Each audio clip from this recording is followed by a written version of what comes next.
손에 잡히는 기후 오늘의 손잡기 세계 곳곳의 기후 소식을 전해주는 노광준 PD 나왔습니다. 안녕하세요. 네, 안녕하세요. 오늘은 우리나라 폭염 소식인가요? 6월 19일 저녁 7시경 경기도 하남시의 대형마트 코스트코 주차장에서 이 카트 정리 업무를 하던 29세 청년이 쓰러졌습니다. 아, 저 이 뉴스 봤어요. 네, 네네. 33도 폭염 속에서 일하던 카트 청년의 죽음이 요즘 네. 세간의 화제인데요.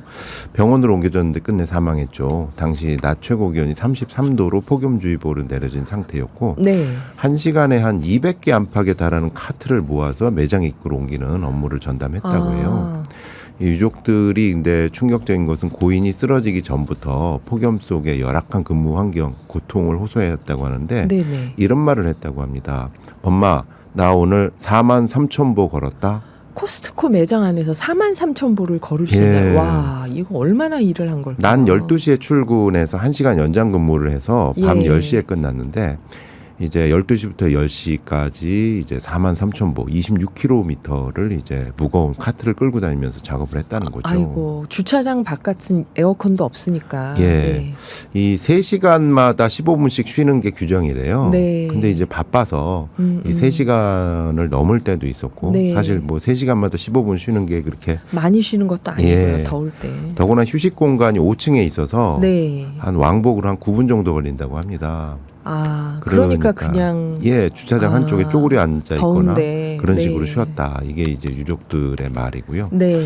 더구나 이제 원가 절감 차원면에서 이제 에어컨도 시간대별로 적게 틀어주고 또 주차장에는 쉴만한 공간도 전혀 없었다. 그렇구나. 예, 이게 유족들의 주장인데 반면 코스트코는 업무상 이 연관성을 입증이 안 됐기 때문에 네. 산재를 아직까지 인정할 수 없다. 아, 뭐 이런 입장 속에서 갖가지 소문, 뭐 지병이 있었다더라, 뭐 이런 소문들이 들어와서 유족들은 이건 2차 가해다. 아. 뭐 이렇게 좀 주장을 하고 있고요. 그 6월 19일에 쓰러졌는데 네. 어제 뉴스에서 제가 본 걸 보면 그 사이에 유족분들이 계속 알리기 위해서 계속 노력을 이제 공방이 네. 벌어지고 있는 것이죠. 네. 민주노총 서비스연맹 노동조합에서는 청년의 사인이 이건 온열에 의한 과도한 탈수로 발생한 폐색전증이다. 뭐 네, 이렇게 네. 기자회견을 하기도 했는데 네.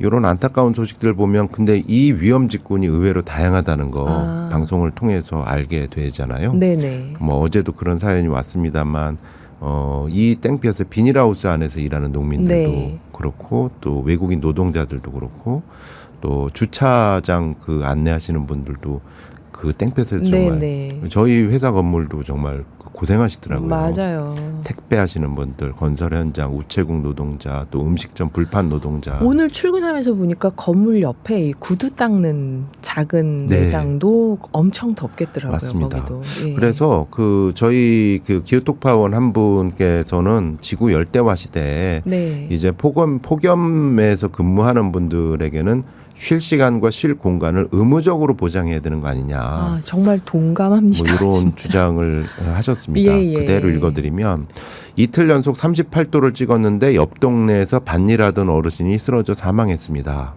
기온이 몇 도 이상일 때는 기업이나 기관에서 강제로 외부 업무를 중지시키는 그런 법이 만들어져야 할 것 같습니다. 기후톡파원 산책자님의 제보였습니다. 그러게요. 계속 더 더워진다고 하니까 해마다. 네. 미국은 또 어떤 소식인가요? 미국 뭐 한 달 이상 폭염이 계속되면서 지금 1억 7천만 명이 폭염 영향권 안에 들어있다고 했잖아요. 네네. 갖가지 일들이 많이 외신으로 쏟아지고 있는데 시카고 하면 추운 동네 아니겠습니까? 그렇죠. 근데 여기서 눈 많이 오고. 에어컨이 고장난 차량에 실려서 훈련 시설로 옮겨가던 경찰견들이 어머나. 떼죽음 당하는 일이 어머나. 벌어졌습니다. 폭염인데 차 안에 갇혔으면. 네, CBS 방송 등에 따르면 30일, 현지 시간 30일이었는데요. 네.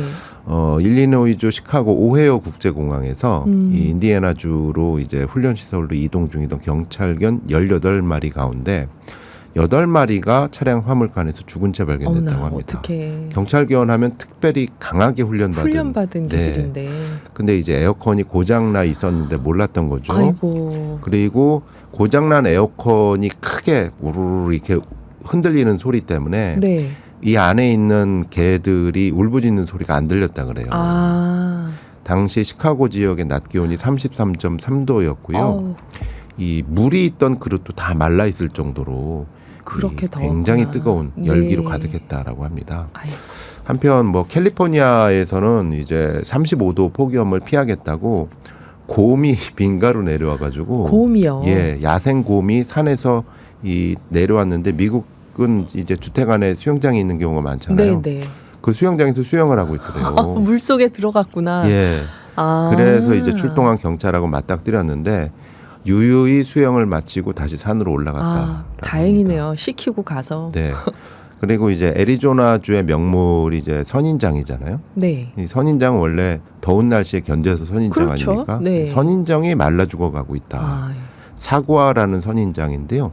43도 폭염을 버티지 못하고 말라가고 있다라는 것이 이제 KBS 뉴스로 보도되고 선인장이 있습니다. 더위로 죽다니 참. 그 스위스는 또 어떤 소식인가요? 스위스에서는 이제 빙하가 계속 녹아서 아, 37년 전에 실종된 산악인의 유해가 발견됐다는 네. 거예요. 예. 어머나. 근데 이 사실은 좀 종종 이런 뉴스들은 빙하가 녹아서 이제 뭐가 발견됐다 이런 것들이 있었는데 네네. 이게 그 산 아래쪽이었거든요. 네. 근데 이번에 발견된 곳이 이제 스위스의 체어마트라고 유럽에서 가장 높은 고도에 위치해 있어서 여기는 1년 내내 스키를 탈 수 있는 지역이다.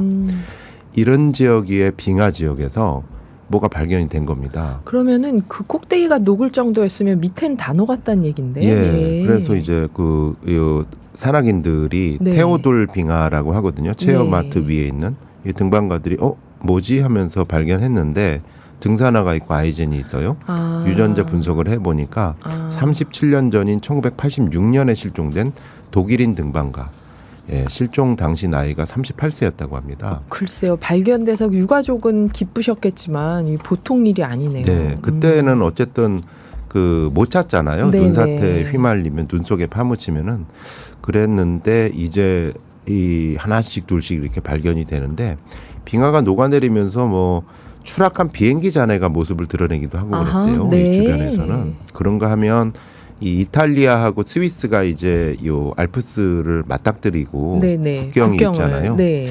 근데 참 흥미로운 게 이 국경을 어떻게 정하는지 보니까 이 알프스의 빙하가 녹은 물, 해빙수가 이렇게 하천을 형성하잖아요. 그 하천을 기준으로 국경선을 걷는데 네.